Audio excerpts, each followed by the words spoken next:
बिस्मिल्लाहिर्रहमानिर्रहीम। नाज़रीन अस्सलाम वालेकुम, मैं हूँ इमरान वसीम। नाज़रीन, प्रोग्राम में सबसे पहले तो हम बात करेंगे आज जो मुख्तलिफ़ अदालतों में पाकिस्तान तहरीक-ए-इंसाफ़ और साबिक़ वज़ीर आज़म इमरान ख़ान से जुड़े जिन अहम मुकदमात की समाअत होने जा रही है, इन मुकदमात का मुख्तसर सा अहवाल आप नाज़रीन की खिदमत में पेश करेंगे। और इसके बाद हमारे वीलॉग की जो ख़बरें हैं, जिनके हेडलाइन, जिनके टाइटल्स थंबनेल पे आप नाज़रीन ने पढ़े हैं, फिर उन तमाम ख़बरों की तफसीलात आपकी खिदमत में पेश करेंगे। एक तो नाज़रीन, आज अडयाला जेल में इमरान ख़ान और शाह महमूद कुरैशी साहब का जो साइफ़र केस का ट्रायल है, एक दिन के वक्फ़े के बाद इस अदालती कार्रवाई का ख़ुसूसी अदालत के जो जज हैं अबुल हसन ज़ुल्क़रनैन साहब, इस अदालती कार्रवाई का दोबारा से आगाज़ करेंगे। एक दिन के वक्फ़े से पहले जो 2 दिन मुसलसल इस केस की समाअत होती रही,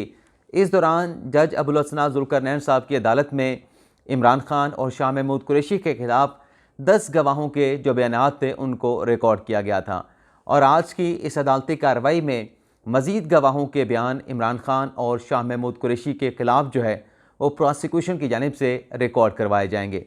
इसके अलावा नाज़रीन, जो इमरान ख़ान की तरफ से और बुशरा बीबी साहबा की तरफ से जो इस्लामाबाद हाई कोर्ट में 2 मुख्तलिफ़ आइनी दरख्वास्तें दायर की गईं आइन के आर्टिकल 199 के तहत, जिसमें तोशा खाना और जो अल कादर ट्रस्ट का 190 मिलियन पाउंड का जो केस है, उन दोनों दरख्वास्तों को आज इस्लामाबाद हाई कोर्ट में समाअत के लिए फ़िक्स कर दिया गया है।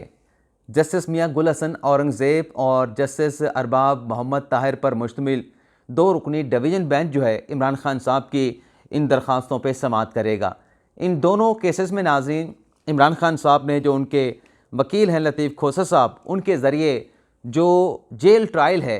कि अडयाला जेल में ट्रायल क्यों किया जा रहा है, इस नोटिफिकेशन को चैलेंज किया गया है। और आपको बताते चलें कि कल आज 18 जनवरी है, तो कल 19 जनवरी तक जो है इन दोनों केसेस की जो समाअत है उसमें जज मोहम्मद बशीर साहब ने वक्फा कर रखा है। तो आज इस्लामाबाद हाई कोर्ट में इन केसेस की समाअत के हवाले से जो भी डेवलपमेंट होगी उसकी तफसीलात भी फिर नेक्स्ट वीलॉग में आपके साथ हम शेयर करेंगे। और जो साइफ़र केस की आज की कार्रवाई होगी उसकी तफसीलात भी फिर हम अपने किसी न किसी वीलॉग में शामिल करेंगे। अब आ जाते हैं नाज़रीन, बल्कि वीलॉग की ख़बरों पे आने से पहले एक और टेक्निकल चीज़ आपको बताते चलें। ये जो नाज़रीन मुख्तलिफ़ जो हाई कोर्ट्स के ट्रिब्यूनल बने थे, 3 रुकनी जो फुल बेंच थे, जिसमें ये इलेक्शन के डिस्प्यूट के नॉमिनेशन पेपर अपीलेट ट्रिब्यूनल ने क्यों रिजेक्ट किए, क्यों एक्सेप्ट किए, ये लाहौर का अपीलेट ट्रिब्यूनल तो मुकम्मल हो चुका है। अब ये सिलसिला नाज़रीन शुरू होगा। किसी को अगर नॉमिनेशन पेपर के रिजेक्शन पे एतराज़ है, किसी को अगर नॉमिनेशन पेपर के किसी के अगर एक्सेप्ट हुए उस पर एतराज़ है, जैसे इमरान खान साहब के नॉमिनेशन पेपर NA 89 से 112 से रिजेक्ट किए गए हैं, वहाँ से अगर इमरान खान साहब चाहें तो लाहौर हाई कोर्ट का फैसला ये सुप्रीम कोर्ट में चैलेंज कर सकते हैं। यानी अब ये मामला सुप्रीम कोर्ट तक पहुँचेगा, जो भी मुतासरा फरीक होगा वो सुप्रीम कोर्ट में अपील लेके आएगा। तो आज से ये अपीलें सुप्रीम कोर्ट में आना शुरू हो जाएंगी। सबसे पहले नाज़रीन बात करते हैं जो जिस तौसीक़ की ख़बर का मैंने अपने थंबनेल पे ज़िक्र किया कि एक और तौसीक़ का चर्चा और रस्मी कार्रवाई बाकी। तो ये नाज़रीन मामला ये है, बल्कि ये हमारी एक्सक्लूसिव ख़बर है कि वफाकी हुकूमत की तरफ से एक सुप्रीम कोर्ट ऑफ पाकिस्तान में नाज़रीन मुतफ़र्रिक़ दरख्वास्त दायर की गई है, जिसमें चीफ जस्टिस ऑफ पाकिस्तान से तौसीक़ का जो फ़ैसला हुकूमत ने किया है, जो तौसीक़ की हुकूमत ने इजाज़त दी है, उसकी काजी फ़ैसल साहब से इंडोर्समेंट मांगी गई है, लीगल इजाज़त मांगी गई है। ये नाज़रीन मामला ये है कि जो फैज़ाबाद नज़रसानी की जो दरख्वास्तें थीं, उसमें बेशतर जो दरख्वास्तें थीं सियासी जमातों की थीं, उनको मुस्तरद कर दिया गया था। बल्कि बहुत सारी दरख्वास्तें तो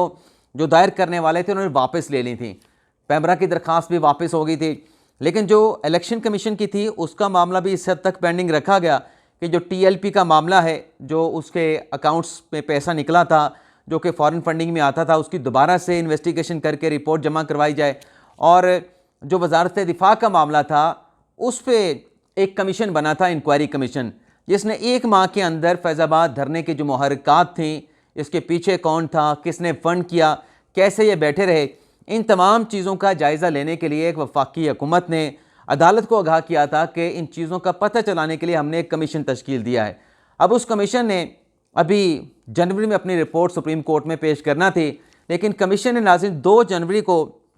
वफाकी हुकूमत को लेटर लिखा कि हमारी इन्वेस्टिगेशन मुकम्मल नहीं हुई। गो कि हमने बहुत सारे जो बयानात हैं मुतल्लिका लोगों के रिकॉर्ड कर लिए हैं, लेकिन हमें अपनी इन्वेस्टिगेशन को मुकम्मल करके रिपोर्ट मुरतब करके सुप्रीम कोर्ट में पेश करने के लिए हमें मज़ीद 1 माह का वक्त दिया जाए। तो वफाकी हुकूमत ने कमीशन की एक्सटेंशन की इस दरख्वास्त को एक्सेप्ट कर लिया, अलाउ कर दिया, लेकिन अल्टीमेटली जो इजाज़त होनी है वो सुप्रीम कोर्ट से होनी है। तो वफाकी हुकूमत ने एक मुतफरक दरख्वास्त सुप्रीम कोर्ट में दायर की है और इसमें कहा गया कि जो फैज़ाबाद धरना इंक्वायरी कमीशन है इसको अपना काम मुकम्मल करके आपकी अदालत में रिपोर्ट पेश करने के लिए मज़ीद वक्त चाहिए। तो 1 माह की जो हमने एक्सटेंशन ग्रांट कर दी है इसको आप भी अलाउ कर दें। तो देखते हैं ये दरख्वास्त अदालत में टेकअप होगी और अदालत में ही इसकी इजाज़त दे के जुडिशल ऑर्डर जो है वो जारी किया जाएगा। इसके अलावा नाजरीन इंतज़ार पंजोथा साहब पे क्यों पाबंदी लगी है। एक नईम हैदर पंजोथा साहब हैं, पीटीआई के लीगल टीम में शामिल हैं, लेकिन वो इलेक्शन लड़ने जा रहे हैं। दूसरे इंतज़ार पंजोथा साहब हैं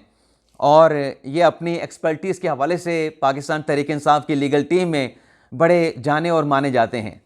अब आपको बताते हैं कि इन्हें किस किस्म की पाबंदी का सामना करना पड़ा है और क्यों करना पड़ा है। मामला नाज़रीन ये है कि अभी पिछले दिनों जो इमरान खान और फवाद चौधरी के ख़िलाफ़ जो तौहीन इलेक्शन कमीशन का मुकदमा है, उसमें इलेक्शन कमीशन का जो 4 रुकनी बेंच था वो अडयाला जेल पहुंचा, वहाँ पे अदालत लगी, इमरान खान मौजूद थे,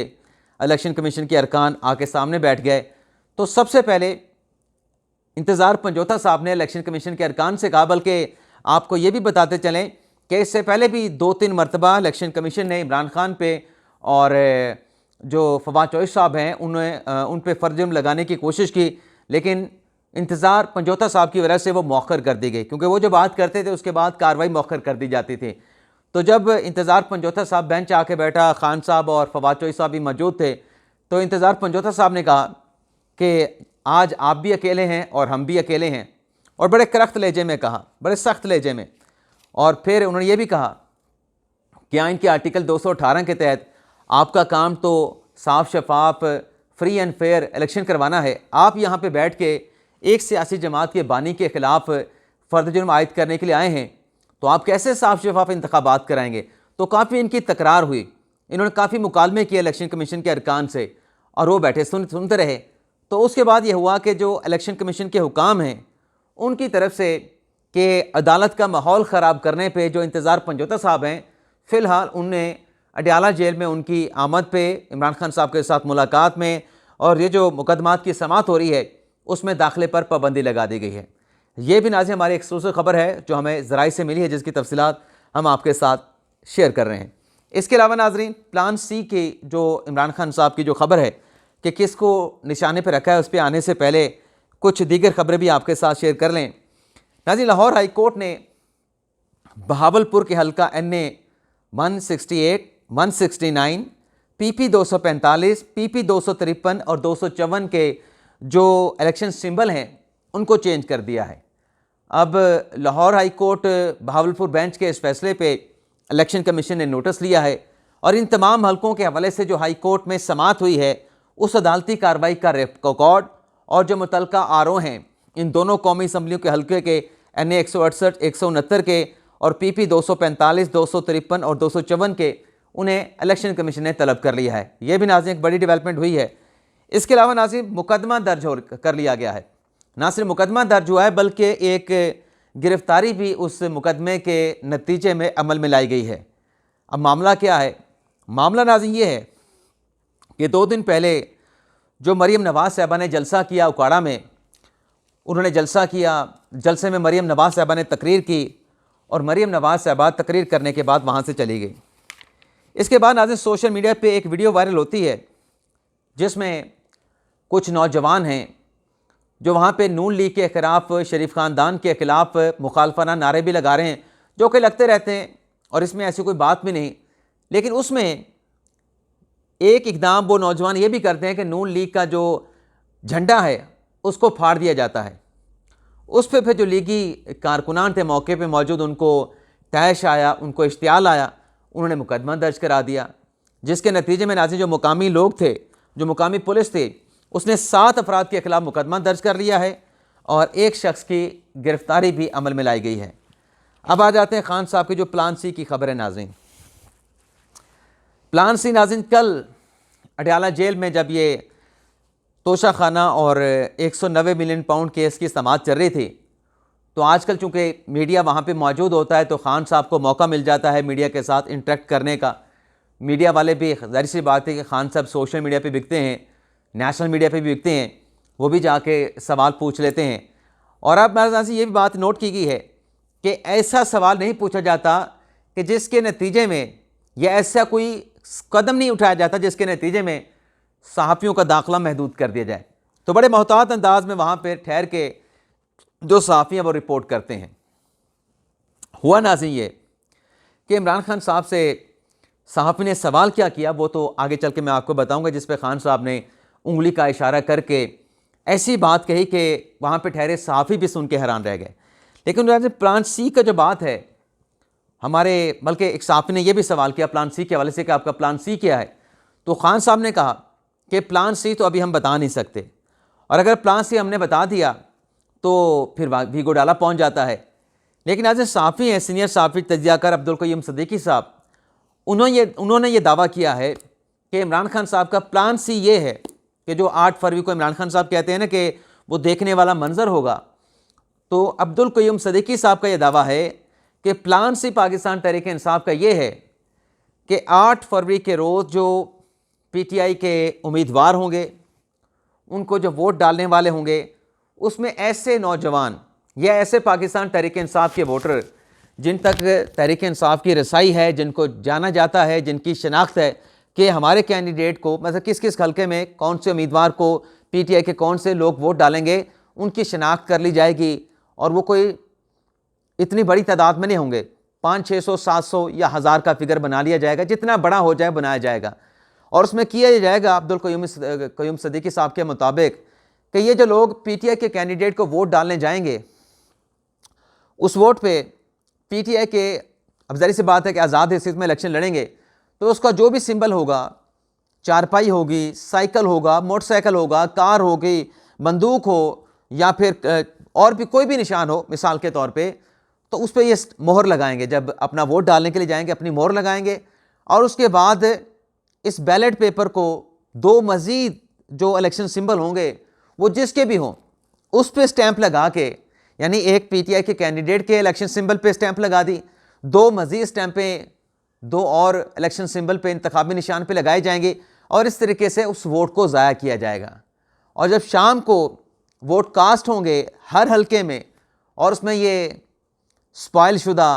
क्योंकि ये ज़ाया कर दे, ये इस तरीके से करना, वोट के ऊपर ज़्यादा स्टैंपें लगाना, ज़्यादा एक से ज़्यादा इंतखाबी निशान पे, ये वोट को ज़ाया करने वाली बात है।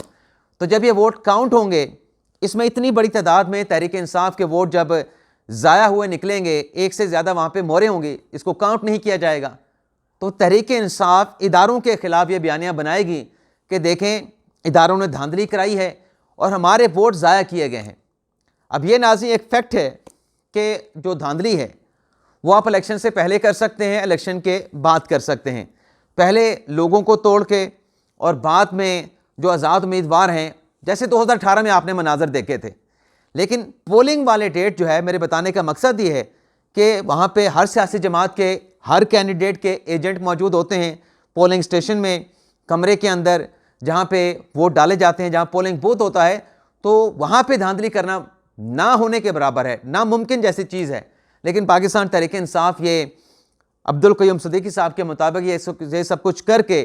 इस तरीके से अपने ही वोटों को ज़ाया करके इदारों को टारगेट करने जा रही है। ये अब्दुल क़य्यूम सिद्दीकी साहब का दावा है। अब आ जाते हैं कि सहाफ़ी ने क्या सवाल पूछा और उस सवाल का खान साहब ने नाज़रीन जवाब क्या दिया। बड़ा दिलचस्प नाज़रीन ये वाक़या है,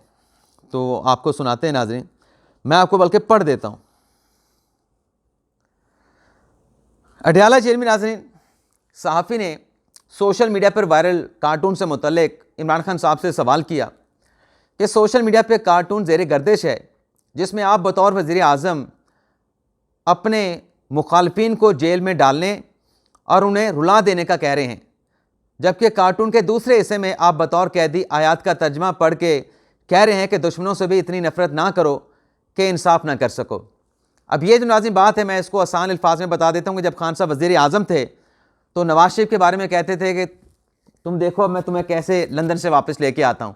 और फिर अमेरिका में ठहर के शाहिद खान अब्बासी को जाके मैं पकड़वाऊँगा, नवाज शरीफ का AC में उतरवाऊँगा। और अभी पिछले दिनों जब सुप्रीम कोर्ट का बल्ले के निशान के हवाले से फैसला आया तो इमरान खान साहब 5वें पारे की 8वीं आयत का हवाला दे रहे थे कि कुरान पाक ये फरमाता है, कुरान पाक में अल्लाह ताला ये फरमाता है कि इंतकाम में इस हद तक आगे ना चले जाओ कि इंसाफ ना कर सको। गालिबन इसी तरह की आयत का खान साहब ने हवाला दिया था, अगर मैं गलत नहीं हूँ। तो इसी पे ये कार्टून बना। अब खान साहब को अपना जो दौर है, जब खान साहब खुद अपने मुखालफिन को जेलों में डलवाने, उनके AC उतरवाने, उनके खिलाफ इकदाम उठाने और चेहरे पे हाथ डाल के इस तरह के इशारे करने खान साहब को भूल गया, तो सहाफ़ी ने कोई कलबन कोई कार्टून किसी अखबार में छपा था, उसका इशारा दिया, तो खान साहब ने सहाफ़ी के इस मुश्किल सवाल था, सहाफ़ी के इस मुश्किल सवाल पर उंगली का इशारा करते हुए कहा और पूछा कि क्या कार्टून, सहाफ़ी ने पूछा कि इमरान खान साहब ये कार्टून आज की सूरत हाल के मुताबिक नहीं, जिस पर इमरान खान साहब ने कहा कि मैं, उंगली के इशारे से, कि मैं कोई पनामा में अंदर आया हूँ। अब खान साहब खुद तोशा खाना में जो करप्शन और करप्ट प्रैक्टिस का इल्ज़ाम था उसमें सज़ा भुगत रहे हैं। 2 साल की सज़ा करप्शन और करप्ट प्रैक्टिस के इल्ज़ाम में हुई है। तो खान साहब ने कहा कि क्या मैं पनामा में अंदर आया हूँ, मेरे ऊपर कोई चोरी का केस नहीं, जेल में खड़े होकर कह रहा हूँ कि जब तक कड़ा इंतज़ाम नहीं होगा मुल्क कभी तरक्की नहीं करेगा, ये जो ताकतवर हैं कभी कानून की हुक्मरानी कायम होने नहीं देंगे। अब खान साहब ने अपनी गलती नहीं मानी, बात से सहाफ़ी ने कुछ और की कि जब आप वज़ीर आज़म थे, आप लोगों के AC उतरवाने की बात करते थे, लोगों को जेलों में डालने की बात करते थे, आप कहते थे कि तुझे मैं लंदन से वापस लेके आऊँगा, तो वापस आ, मैं तुझे देखता हूँ तो करता क्या है, इस तरह की बातें, धमकियाँ देना, धुतकारने की बातें करते थे। अब आप जेल में हैं तो आप कहते हैं किसी से इंतकाम ना लो, कुरान पाक में अल्लाह ताला ये फरमाता है। तो वो तज़ाद की बात कर रहे थे, लेकिन खान साहब ने उंगलियों को इशारे करके वो मैं कुछ और ही जवाब देने की कोशिश की, लेकिन एक्चुअल जो सवाल था, जो सवाल का जवाब था, उसको खान साहब गोल कर गए। इजाज़त चाहते हैं नाज़रीन, अल्लाह हाफ़िज़।